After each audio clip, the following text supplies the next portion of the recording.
वगैरे ऑफिशियली आपल्या यूट्यूब चॅनलमध्ये स्वागत आहे मित्रांनो। चॅनलला सबस्क्राईब केलं नसेल तर सबस्क्राईब करायला विसरू नका। शिक्षक भरती व शैक्षणिक घडामोडी संदर्भातल्या महत्त्वाचे अपडेट्स आपण या चॅनलला पाहतो। सध्या परीक्षा परिषदेच्या मार्फत अजून एक परीक्षेचं आयोजन केलेलं आहे आणि त्या संदर्भातलं नोटिफिकेशन हे आज आलेलं आहे। ती परीक्षा आहे केंद्र प्रमुखाची।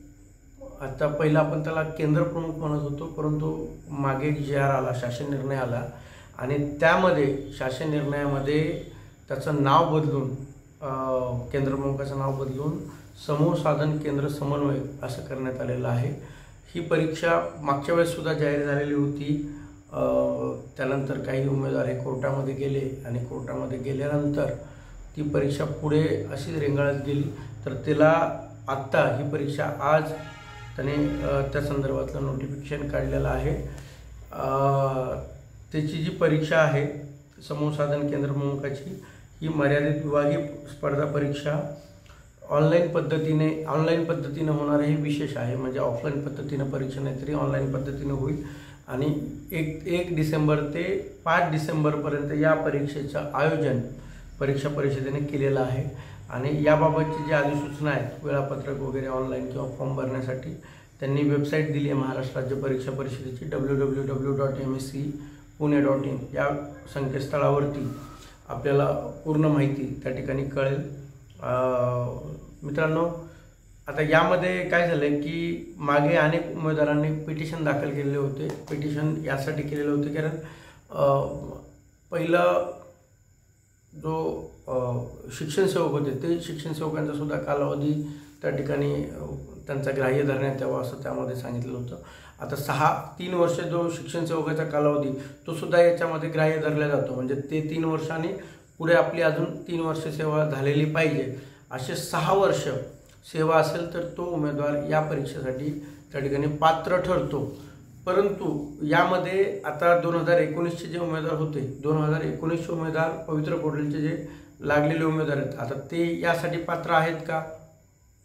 तर अनेक उमेदवारांना आता म्हणजे प्रश्न पडले की 2019मध्ये आज 2025 म्हणजे जवळपास 6 वर्ष त्यांना झालेले आहेत, पण तरीसुद्धा हे उमेदवार त्या ठिकाणी पात्र नाहीत। याचं कारण काय? तर याचं कारण आहे की ही परीक्षेला अर्ज कोण करू शकते, तर त्यांनी जे क्रायटेरिया दिलेला आहे त्यामध्ये 1 जानेवारी 2025 पर्यंत यांनी मर्यादा दिलेली आहे, म्हणजे या तारखेपर्यंत त्यांची सेवा 6 वर्ष झालेली पाहिजे। तर आपल्या पवित्र पोर्टलच्या माध्यमातून जे उमेदवार लागलेले आहेत त्यांची सेवा ही 1 जानेवारी 2025 पर्यंत पूर्ण होत नाही आणि त्यामुळं हे उमेदवार त्या ठिकाणी पात्र ठरत नाहीत। म्हणजे आताची तुम्ही जर आत्ता अप्लाय करताय किंवा नोटिफिकेशन आत्ता आले तर आत्तापर्यंतची सेवा तुम्ही जर ग्राह्य धरली तर हे उमेदवार पात्र ठरतात। परंतु असं न करता 1 जानेवारी 2025 ही त्यांनी कालमर्यादा दिल्यामुळे पवित्र पोर्टलचे जे उमेदवार आहेत लागले मागचे त्यांची सेवा 6 वर्ष झाली तरीसुद्धा ते यामध्ये पात्र ठरत नाहीत।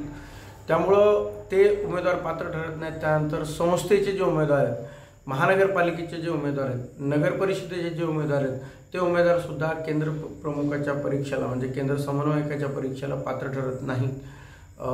त्यामुळं अनेक उमेदवार म्हणजे पवित्र पोर्टलचे अनेक उमेदवार त्या ठिकाणी प्रयत्न करत होते की त्यांची सेवा ज्या डेटला नोटिफिकेशन आलं त्या डेटपर्यंत पकडावी, यासाठी अनेक उमेदवार प्रयत्न करत होते। परंतु पवित्र पोर्टलच्या उमेदवारांची संघटना नसल्याकारणाने तेवढा पाठपुरावा किंवा तेवढं वजन त्या ठिकाणी टाकता आलं नाही।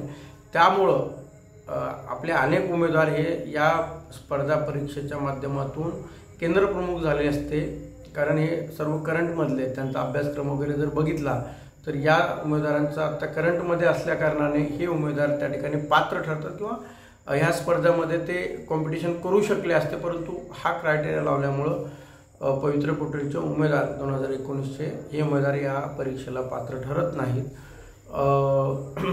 त्यामुळं हे प्रयत्न होणं खरं तर गरजेचं होतं की आत्ता जर नोटिफिकेशन आज आलं आहे तर आजची तारीख त्या ठिकाणी पकडणं गरजेचं होतं किंवा ज्या दिवसापासून आवेदन चालू होणार आहे त्या दिवसापर्यंतची ती सेवा त्या ठिकाणी पकडणं गरजेचं असताना म्हणजे 1 तारखेपर्यंत ते शासनाने ठरवल्यामुळं पवित्राचे उमेदवार हे ऑटोमॅटिकली त्यामध्ये बाद होत आहे.